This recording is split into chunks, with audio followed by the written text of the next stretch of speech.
Well, hello YouTubers, how you guys doing? For today's review, I'm proud to bring you this 2003 Chevrolet Silverado 2500 work truck. Like all my videos that I feature, this is going to be a complete and in-depth review of the Silverado. We'll start the engine, show it off, go over some of the performance specifications, and we'll show you a bunch of the unique and interesting aspects that this work truck Silverado has to offer. So, let's go and check out the exterior first and work our way to the interior. Starting on the exterior is a very nice blue in color. Really makes this truck stand out. And plus, this is a 2003 truck. You can easily tell because it has the avalanche style front end. Right down here is the original 16-inch rims, wrapped in hand-cooked tires, Dynapros.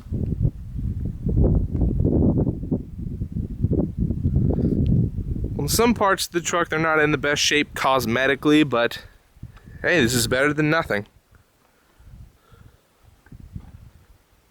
Traditional Silverado badge.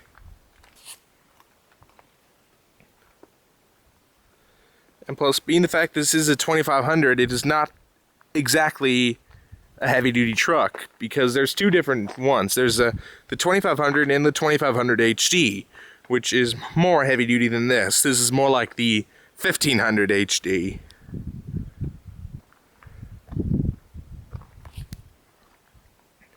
And down here is the traditional Chevrolet lettering on the tailgate.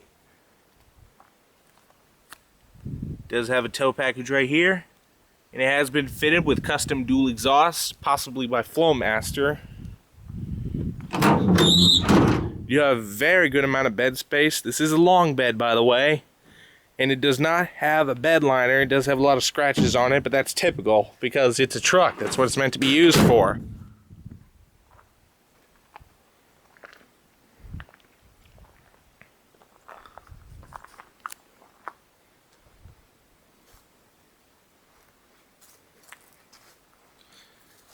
Anyway, that's all on the exterior of this truck.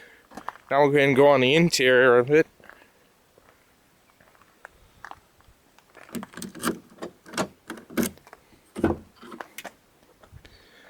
Inside, it does have a black vinyl interior. It's got all manual windows, manual locks. And also the mirrors are also manual too. Seat's pretty worn out, but it does have a little seat cover on the back here. Anyway, now let's go ahead and jump inside.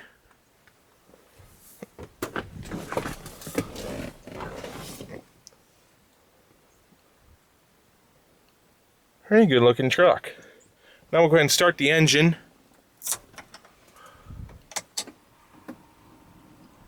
You will notice that the dinger isn't working. That's because it has been unwired, so when you turn it on, it doesn't start dinging non-stop and driving you nuts. Also, you will notice the oil pressure gauge is messed up right now. The truck is not running, and it jumps all the way to its maximum level, so that is something that does need to be fixed one day. Right down here, it does have 141,000 miles on it. Anyway, now let's go ahead and start the engine.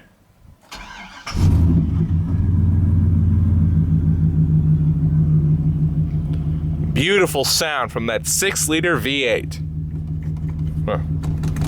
Horn doesn't work. It's got a vinyl wrapped steering wheel. Nice and smooth, power assisted steering. Just a little bit of tightness to it. These Silverados were all powered by a 4-speed automatic transmission with electronic overdrive and low gear selection, as well as a tow haul mode that raises the shift points for better performance when towing. Alright, now let's go ahead and turn on the headlights. It does have automatic lights, hazards.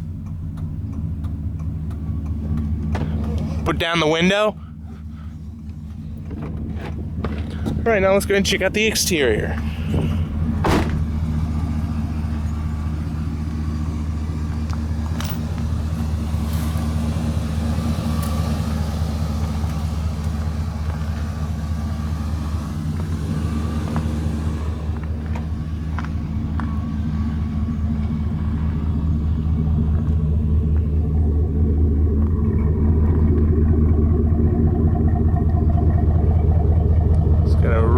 beautiful sound from this custom exhaust.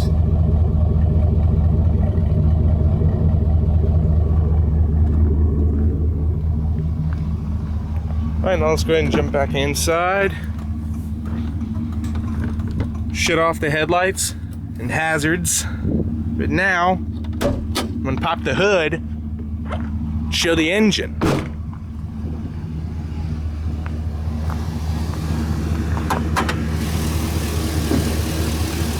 At the business end of this Silverado 2500, we find here it's 6-liter Vortec V8.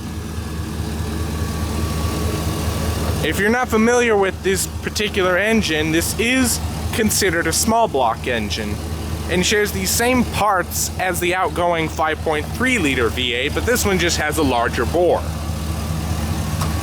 But anyway, runs really smooth. Does have a stock air box.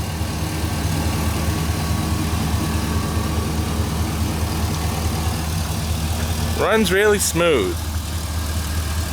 And these are just awesome engines. They're extremely reliable. These are pretty much damn near bulletproof. Anyway, let's go and shut the hood.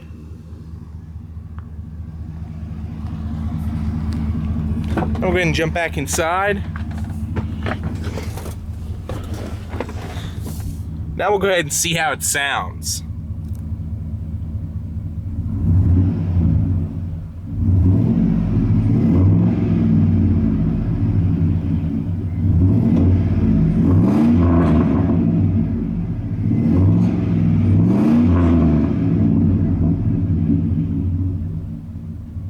Amazing sound. Your parking brake's located right down here. Just press to set, and the indicator will show right up in the dash, and pull this lever here to release. Alright, now let's go ahead and shut the door, roll the window up. Alright, now let's go ahead and check the sound system. It does have an aftermarket Sony CD player.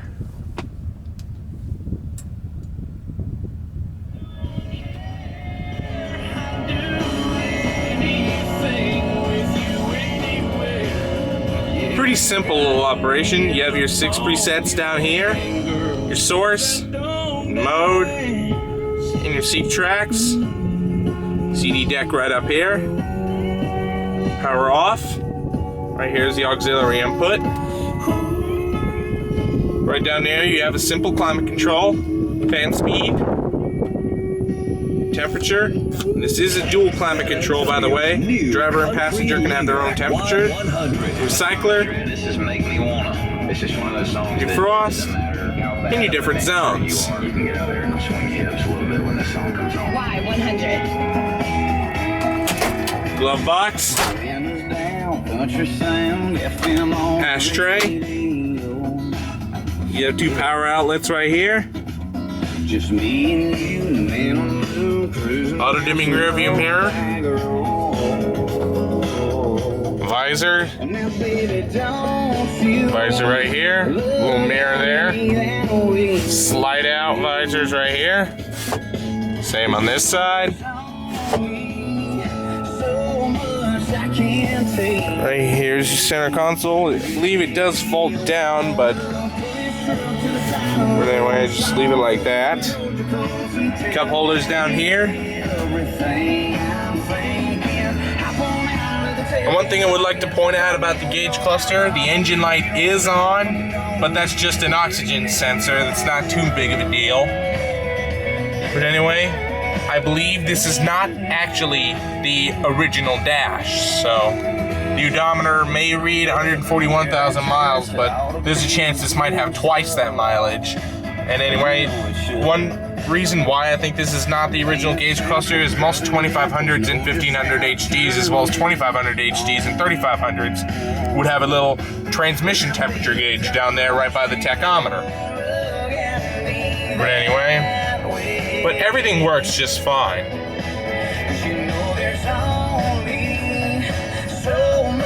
Anyway, except the oil pressure gauge, but that's just minor. Right here, your wiper controls, cruise control, typical Chevy, right on the turn signal stock.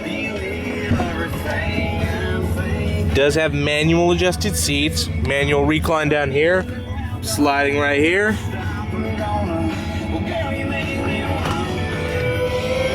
Overall, this is just a really nice little work truck. Now I'll go ahead and shut it down here.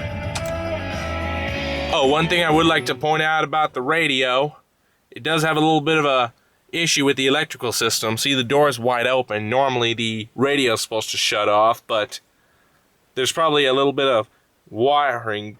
But anyway, this radio does have a detachable faceplate. When you turn it off, you do have to pop the radio out and it turns off the radio. Otherwise, if you leave it in, the radio stays on and the battery dies. So that's just something to point out.